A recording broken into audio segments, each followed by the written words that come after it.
कुछ ज्यादा ही होशियार समझती हो तुम खुद को। हाँ, तुमने जानबूझकर उसके सामने ये बात की, उसके बाद सवाल पूछने पर डांट रही हो तुम उसको। तुम्हें अब उस बच्चे से भी मसला है। हाँ, तुम कैसे कर सकती हो उसके साथ ऐसा? मैं उसकी माँ हूँ, ठीक है? मैं उसे चाहे डांटूं या प्यार करूँ, ये मेरा हक है। तो मैं भी बाप हूँ उसका।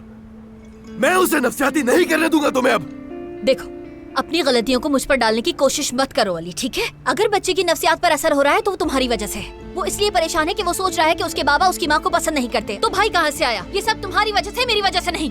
मैं पिछले कुछ महीनों से उसी बच्चे की मोहब्बत में डॉक्टर डॉक्टर खेल रहा हूँ और यही सोच रहा हूँ कि उसके सामने कब बैठूंगा, कब उसे ये सारी चीजें बताऊंगा अलीना। और हाँ, खाने की मेज पर तुम्हारा जो दिल चाहता तुम उसके सामने कह देती हो अलीना। उसकी उम्र ही क्या है? अच्छा, मर्द को ये बात पता चलना तुम्हें बिल्कुल अच्छा नहीं लगा है ना, इसलिए तुम ऐसी बेबुनियाद बातें कर रहे हो। मैंने तुम्हें कहा कि बात मेरे मुंह से निकल गई थी उस वक्त, लेकिन तुम यकीन नहीं कर रहे। अब मेरी बात अच्छे से कान खोलकर सुन लो। अभी तुम्हें यकीन आए या ना आए, लेकिन अब मुझे तुम्हें यकीन दिलाने की बिल्कुल भी कोई जरूरत नहीं है। उसकी जरूरत है भी नहीं, क्योंकि मुझे अच्छी तरह यकीन है कि तुम उसके सामने जानबूझकर करती हो ये सब। मैं सिर्फ इतना जानना चाहती हूँ कि इस बात को तुम हमारे बेटे से कब तक और कब तक, कितनी देर तक छुपाना चाहते हो, ये बता दो बस मुझे। हाँ, क्या उस वक्त तक जब बच्चा हमारी आंखों के सामने आ जाए? अलीना मत करो बकवास। हम दोनों ने बात की थी उसके साइकियाट्रिस्ट से, रुकना था 3 महीने, और ये भी कि जब तक कुछ सही से कंफर्म नहीं हो जाता हम उसके सामने कोई बात नहीं करेंगे। याद नहीं है ये? मगर नहीं, तुमसे इंतजार नहीं होता ना। तुमने बच्चे की भी परवाह नहीं की, और तुम्हें बच्चे की परवाह होगी भी क्यों? तुम्हें सिर्फ अपनी फिक्र है। तुम्हारे दिमाग में कुछ है भी या भूसा भरा है? बस करो तुम। मुझे कुछ भी बोलने से पहले अपने गिरेबान में अच्छी तरह से झांक लो तुम, समझे?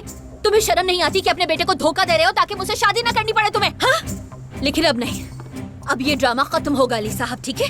अब वक्त आ गया है कि तुम बाप बनकर दिखाओ। वैसे भी तुमने हमारे बेटे के दिमाग में काफी खलल डाल दिया है, ठीक है? अब तुम्हें वही कुछ करना पड़ेगा जिसकी जरूरत है। अब तुम्हें मुझसे शादी करनी पड़ेगी। अगर तुम वाकई अच्छा बाप होने का दावा करते हो तो तुम्हें बच्चों की माँ से शादी करनी पड़ेगी। अच्छा, तो ये सब इसीलिए किया तुमने? सिर्फ इसीलिए किया ना कि तुमसे शादी कर लूं मैं, है ना? हाँ, सब समझ आ रहा है मुझे।